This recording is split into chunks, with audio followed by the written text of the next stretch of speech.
A figure stumbled into Dustwood, the kind of dusty frontier town where the wind carried more secrets than the people did smiles. His shirt hung in tatters, ragged and stained from a journey that wore him down bit by bit. The broken watch on his wrist, its cracked glass catching the late afternoon sun, ticked faintly but stubbornly, its hands frozen at 2:15.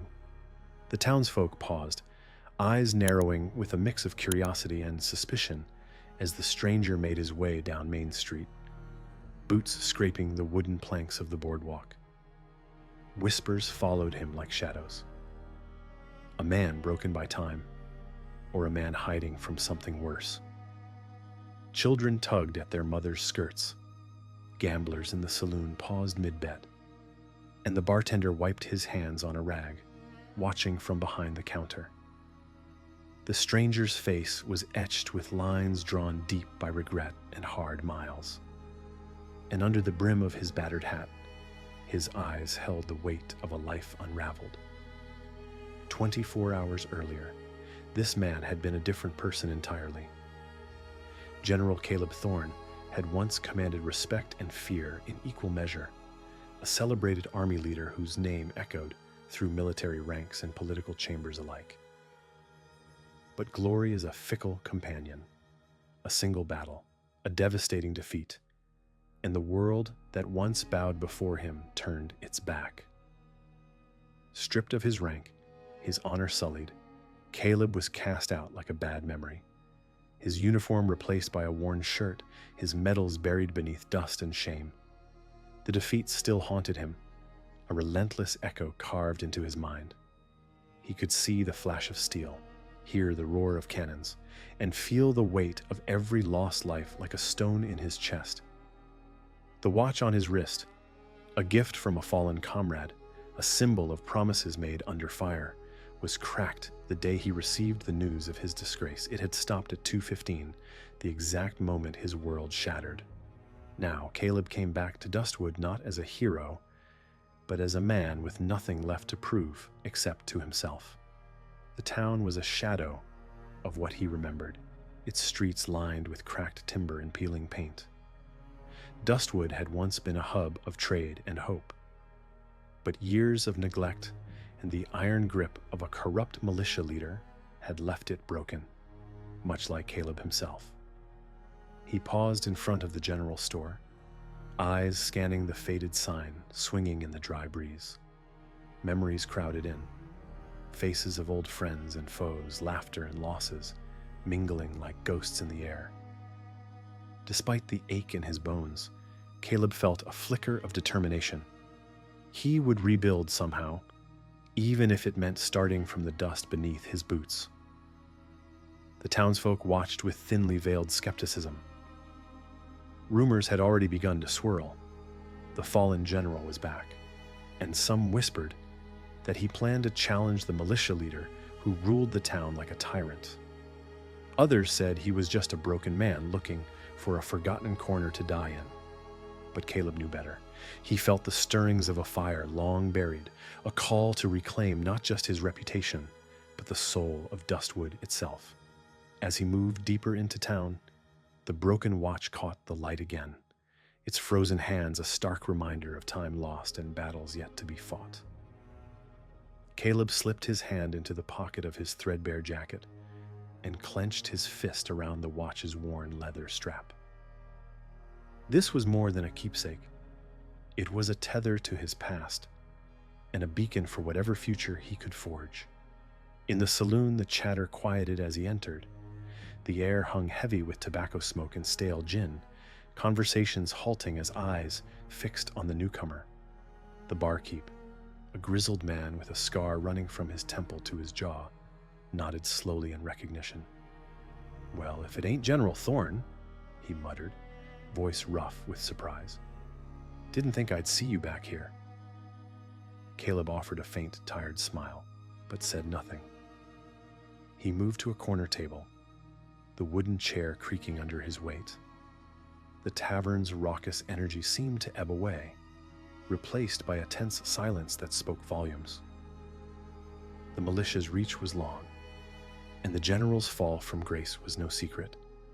The scars on his shirt were a testament to battles, fought both on and off the field. Outside, a group of men gathered near the livery stable, voices low but urgent. Word traveled fast in Dustwood, and Caleb's presence was no exception. Among them was Silas Crane, the militia leader, whose reputation for cruelty and control was whispered with fear. Silas had ruled the town with an iron fist, his militia enforcing his will through intimidation and violence. The rumors of Caleb's return had unsettled him. "General Thorne thinks he can come back here after what happened," Silas sneered, spitting into the dirt. "He's forgotten what this town looks like now. We run Dustwood, and we don't take kindly to ghosts from the past trying to stir up trouble." But not everyone shared Silas's confidence. Some townsfolk, tired of living under a shadow of fear, watched Caleb's slow, steady steps with cautious hope.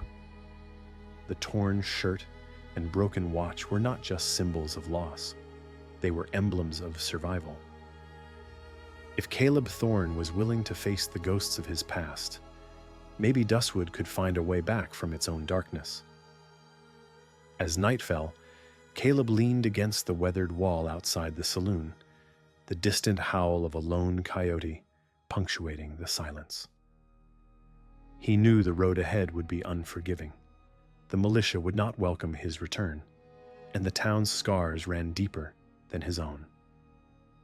But beneath the weight of his shattered past, a quiet resolve took root. The broken watch ticked faintly on his wrist, a stubborn heartbeat in the stillness. Time had not forgotten him, and neither would Dustwood. The fight to reclaim his honor, and perhaps the town's soul, was only just beginning. Days passed in Dustwood, but for Caleb Thorne, time seemed to stretch thin and brittle as the torn fabric of his once proud shirt. Each morning he walked the cracked sidewalks, searching for work or even a friendly nod, but the town held its breath, unwilling to offer either.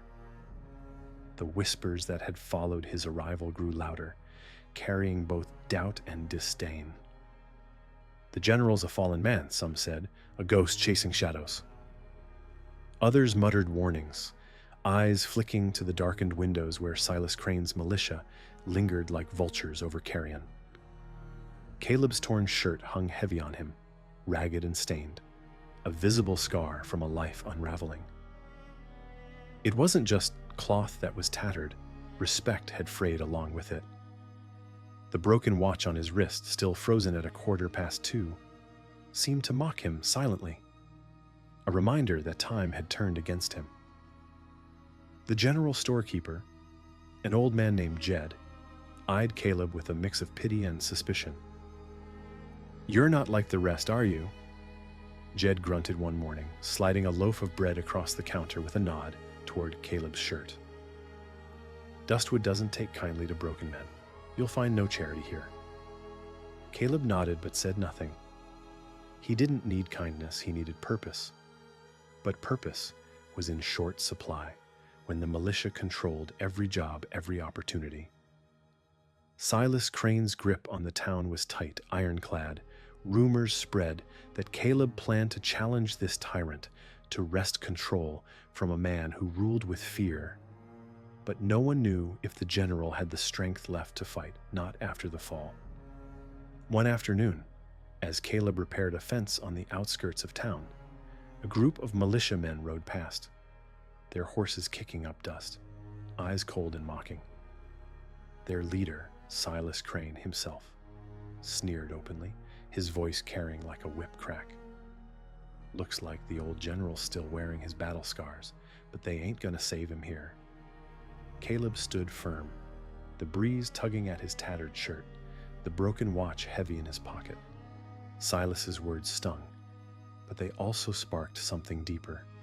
The man who had lost everything felt the embers of defiance flicker back to life. That night the saloon buzzed with tension. Silas Crane sat at the bar, surrounded by his men, his laughter sharp and cruel as he mocked the rumors of Caleb's return. "He's just a ghost, boys," he said, swirling whiskey in his glass. "A broken man with a broken watch, trying to play hero in a town that's moved on." But not all were convinced. Among the patrons was Eliza, a school teacher with eyes that saw beyond worn shirts and shattered reputations. She approached Caleb cautiously, her voice steady but kind. "I've heard what they say about you," she said quietly. "But Dustwood needs more than fear and control. Maybe you're the man to remind us of that." Caleb met her gaze, the weight of years pressing down on him, but also the faintest glimmer of hope. "I don't know if I'm that man," he admitted, "but I know I can't stand by and watch this town wither." Word of their exchange spread quickly, stirring the embers of hope and fear alike. Caleb's torn shirt and broken watch became more than symbols of his fall. They morphed into signs of resilience. Townsfolk began to look at him differently, not as a relic of a lost past, but as a man still willing to fight. Silas Crane was not blind to this shift. At a private meeting with his closest lieutenants, his voice was low and dangerous. "Thorne's trying to turn this town against me," he growled. "We can't let that happen. Crush him before he gains any ground." The militia's threats escalated. Caleb found himself followed on the streets, his small acts of kindness met with suspicion. A simple offer to help repair a neighbor's roof was twisted into a challenge to Silas's authority. The militia's men spread rumors that Caleb was stirring rebellion, that his shattered past made him dangerous. Despite the growing pressure, Caleb's resolve hardened. He sought out the townspeople who had suffered under Silas's rule, the farmers whose crops were seized, the merchants forced to pay protection fees, the widows silenced by fear. Slowly, he began to gather their stories, their quiet grievances whispered under the cover of night. One evening, Caleb stood before a small gathering in the back of the general store, the flicker of candlelight casting shadows on faces marked by hardship. His torn shirt hung heavily on his frame, but his voice was steady, carrying the weight of a promise. "This town belongs to us, not to fear or tyranny," he said. "We've let the militia steal our hope, our dignity. It's time to take back what's ours." The crowd stirred, some hesitant, others quietly nodding. Caleb's broken watch gleamed faintly in the candlelight, a symbol of time paused but not lost. It reminded him and them that the past did not have to define the future, but not all welcomed this awakening. The militia's grip tightened, and whispers of retaliation grew louder. Silas Crane sent envoys to warn Caleb to back down, their threats veiled but clear.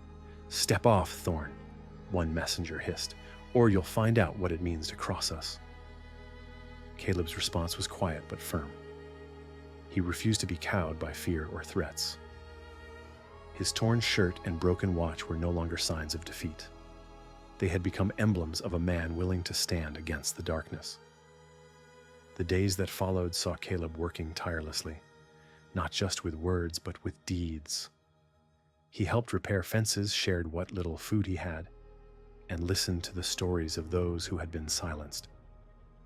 Slowly, the townsfolk began to rally, their whispered hopes growing louder.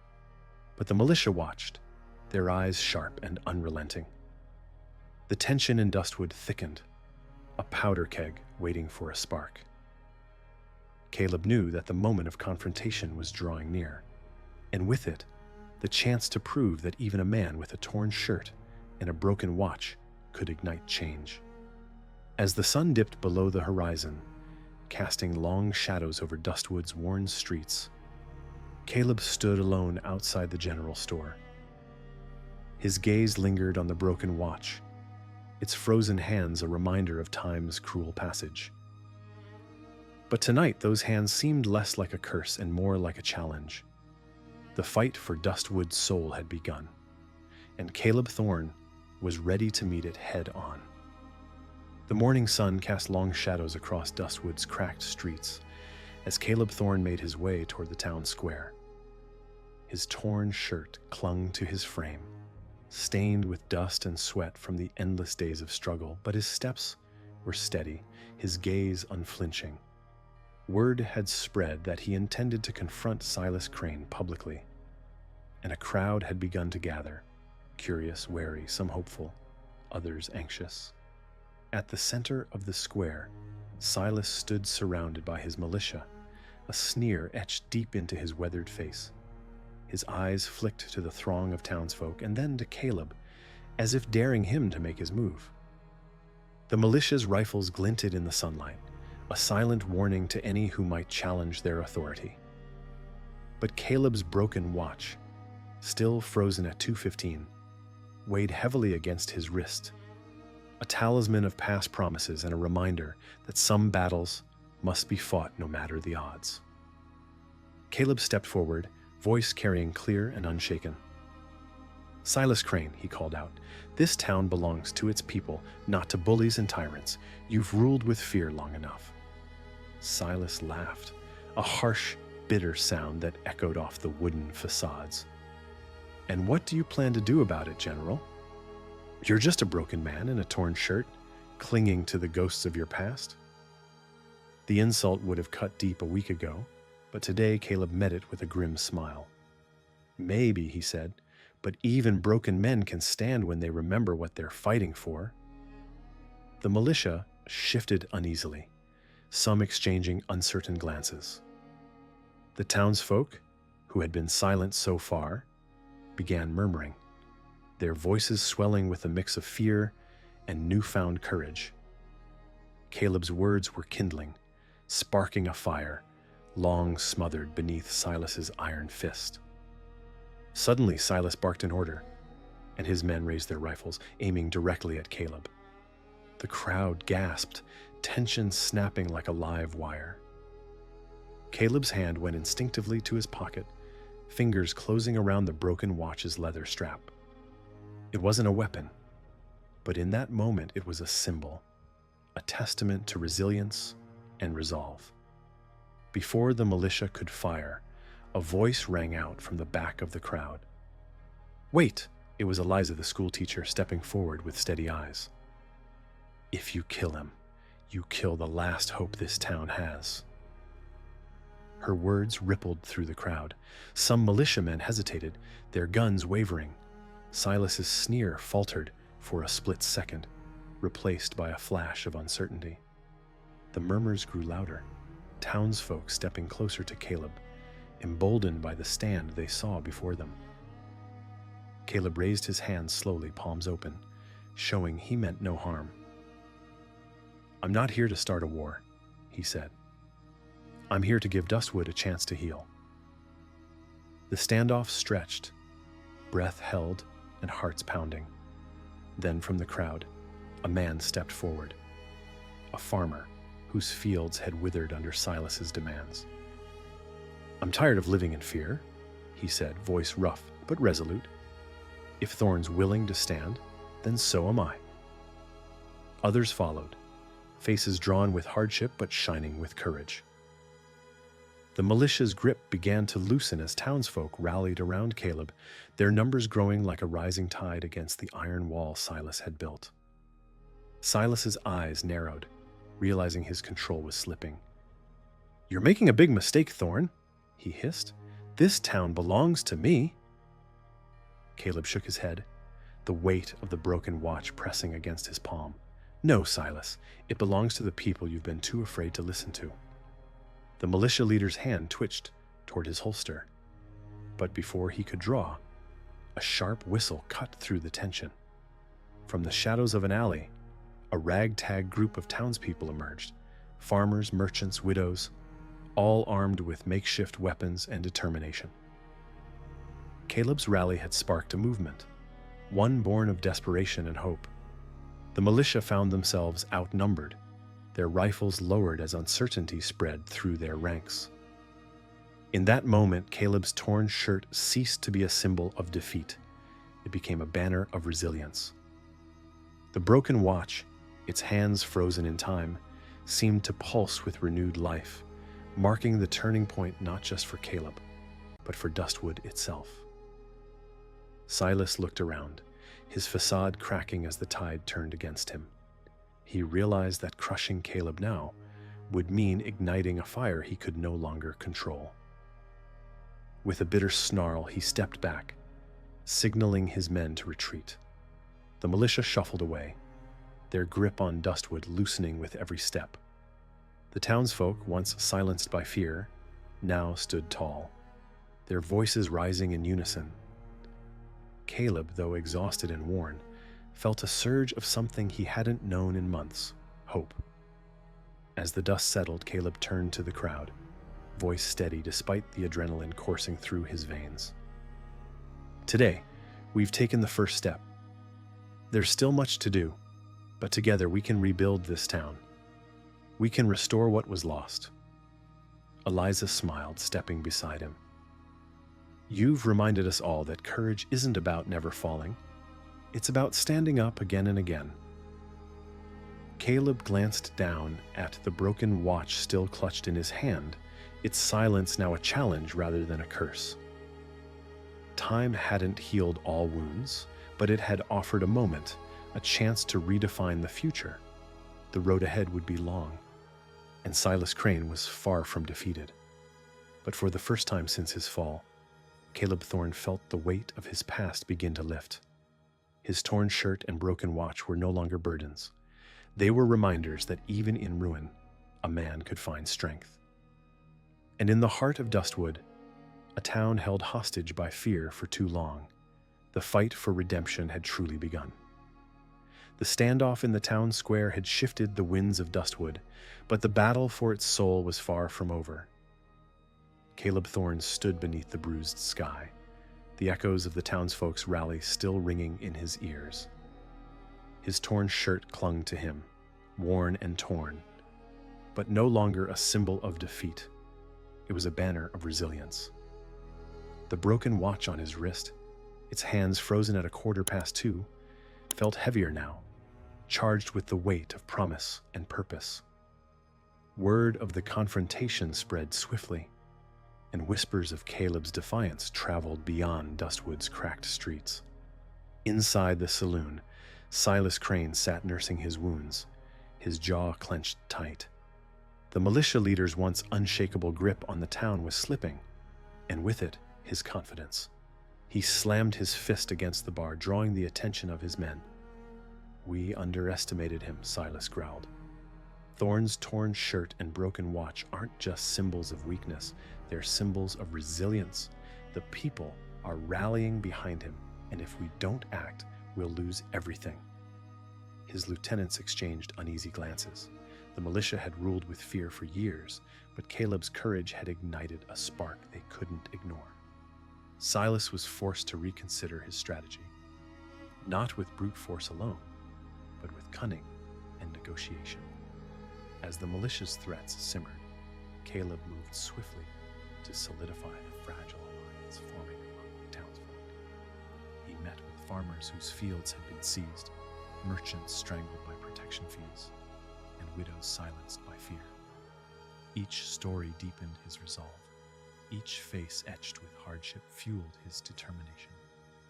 One evening, beneath the dim glow of lanterns in the back room of Jed's general store, Caleb addressed a gathering of townspeople. His torn shirt bore the dust and sweat of tireless days, and the broken watch rested heavy against his palm. This town has been broken, he said, voice steady and strong. But broken things can be repaired, not by fear, but by unity. We will stand together, not as victims, but as the rightful owners of Dustwood. Murmurs of agreement rippled through the room, hope flickering in tired eyes. Caleb's words were more than rhetoric. They were a call to arms, not of violence, but of courage and resilience. Outside, Silas Crane watched the growing movement with mounting unease. He sent envoys to deliver thinly veiled threats, warning Caleb to back down before things turned violent. "Step off, Thorne!" one messenger spat. or you'll find out what happens to those who defy me." But Caleb's response was unwavering. "I won't be intimidated by fear," he told them. "This town deserves better." The militia's grip tightened in some corners, but their power waned as the people's courage grew. Caleb's torn shirt and broken watch became rallying symbols, a testament that even the wounded could stand tall. Tensions escalated when Caleb organized a town meeting in the square, inviting everyone to speak openly for the first time in years. The boardwalk filled with faces worn by hardship, but brightened by hope. Silas and his militia arrived, their presence a heavy shadow, but Caleb stood firm. Voices rose, farmers demanding fair treatment, merchants calling for justice, mothers pleading for safety. The militia's attempts to silence them fell flat as the crowd grew louder, united by the promise Caleb embodied. Silas's sneer faltered. He underestimated the power of a torn shirt and a broken watch carrying the weight of a man's undying resolve. With every speech, every shared story, the militia's hold weakened. The people of Dustwood found strength in their collective voice, a force Silas could no longer ignore. The day closed with a fragile truce. Silas, forced to negotiate, recognized that brute force alone would not reclaim the town. Caleb, though wary, accepted the uneasy peace, knowing it was but a step toward true freedom. As dusk settled, Caleb stood alone on the porch of the saloon, the broken watch glinting faintly in the fading light. His torn shirt, once a mark of disgrace, now bore the dust of battle and hope. He had become a symbol, not just of a fallen general, but of a town's awakening. The fight was far from finished, but in the quiet moments between dusk and night, Caleb Thorne felt the stirrings of transformation, not just in Dustwood, but within himself. The broken watch still held the time of his greatest defeat, but now it also marked the beginning of a new chapter. And as the stars emerged over the horizon, the torn shirt and broken watch told a story of resilience, courage, and the unyielding power of standing firm against adversity. The dawn broke over Dustwood with a soft golden light that seemed to promise change. Caleb Thorne stood on the porch of the general store, his torn shirt hanging heavy with the dust of countless struggles, yet his posture was firm, unyielding. The broken watch on his wrist caught the morning rays, its cracked glass glinting faintly, a reminder of past wounds and the passage of time toward something new. The town was stirring, quieter than before, but there was a different air about the streets. The oppressive weight of Silas Crane's militia had lifted, replaced by a cautious hope born from Caleb's steadfast resolve. The people, once silenced by fear, were beginning to reclaim their voices, their livelihoods, and their dignity. Caleb moved through the town with purpose, greeting farmers tending to their fields, merchants unpacking goods with renewed pride, and children playing where once they had been kept indoors by threat and violence. Each smile, each nod, was a small victory, proof that Dustwood was healing, one heartbeat at a time. The militia's influence had waned, their iron grip loosened by the unity Caleb had inspired. Silas Crane, once a looming shadow over the town, had been forced into the background, his power diminished, though not yet extinguished. But Caleb knew that true change required more than the absence of fear. It demanded restoration of trust and justice. He gathered the townsfolk in the square once more, this time not as a challenger, but as a leader proposing a new beginning. "We've taken back our town," Caleb announced, voice steady and clear. "But our work is far from done. Together we must rebuild, not just buildings, but the spirit of Dustwood." Plans were laid out for repairing homes, reopening shops, and restoring the fields that fed the town. Caleb worked alongside those he led, his torn shirt smeared with sweat and dirt, his hands steady and sure. The broken watch, once a symbol of defeat, was now a token of endurance, a silent witness to every brick laid and every seed planted. Trust blossomed slowly but surely. Caleb's efforts mended more than physical wounds. They healed the fractures between neighbors, torn apart by years of oppression. The town's heartbeat grew stronger, pulsing with the rhythm of shared hope and newfound freedom. In the evenings, Caleb often found himself on the porch of the saloon, the once hostile eyes of townsfolk now meeting his with respect and gratitude. Eliza, the schoolteacher, whose faith in him had never wavered, joined him frequently, her presence a quiet comfort. One night, as the stars shimmered above, Caleb pulled the broken watch from his pocket. He traced the cracked glass with a calloused finger, feeling the weight of time past and future. "This watch has seen my lowest hour," he murmured to Eliza. "But it's also seen the first steps towards something better." She smiled softly. "It's a reminder that even when time seems frozen, a life keeps moving forward. So do we." Caleb nodded, the pain of his past no longer a chain but a foundation.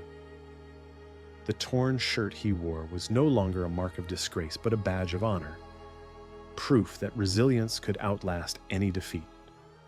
Dustwood continued to heal under Caleb's guidance. Former enemies became allies, as the town embraced a future built on courage and compassion. The militia's shadow receded, replaced by the light of community and justice. Through it all, Caleb Thorne remained a symbol of what it meant to stand firm against adversity. His journey from shattered general to respected leader echoed in every corner of Dustwood, inspiring all who witnessed it.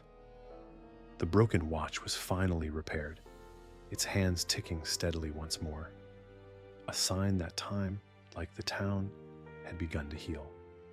Caleb wore it proudly alongside his once-torn shirt, reminders of a journey marked by struggle, redemption, and hope.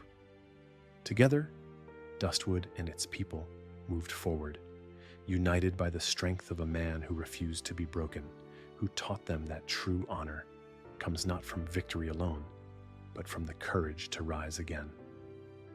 The years that followed saw Dustwood transform from a town shackled by fear into a community bound by hope and resilience. Caleb Thorne, once a fallen general clad in a torn shirt and bearing a broken watch, had become a pillar of strength and unity. His journey from disgrace to leadership wove itself into the fabric of the town's story, a legend whispered in the saloons and sung around campfires. Caleb never discarded the torn shirt that had become his emblem. He wore it proudly, each fray and stain a testament to battles fought and hardships endured. It was a reminder not just of where he'd been, but of the courage it took to stand again. The broken watch, once cracked and silent at 2:15, had been carefully repaired. Its ticking hands marked the passage of time and the healing of wounds, both personal and communal. Dustwood flourished under Caleb's guidance. Farms that had once lain fallow burst with golden grain. Shops reopened their doors with fresh goods, and laughter returned to the streets where silence had long reigned. Former enemies found common ground, their grudges softened by shared struggles and the promise of peace. Neighbors helped neighbors, and the militia that once ruled with an iron fist faded into memory. Caleb's leadership inspired a new kind of justice, one rooted in fairness and compassion rather than fear. The town's wounds were not forgotten, but they no longer defined its future. Visitors came to Dustwood, drawn by tales of its remarkable transformation and the man who had led it. Caleb welcomed them with the humility of one who had seen the depths of loss and the heights of redemption. His torn shirt and repaired watch were conversation starters, symbols that invited others to share their own stories of survival and hope. One evening, as the sun dipped below the horizon, Caleb stood on his porch, the cool breeze carrying the scents of pine and earth. Eliza joined him, her smile as steady as the town itself.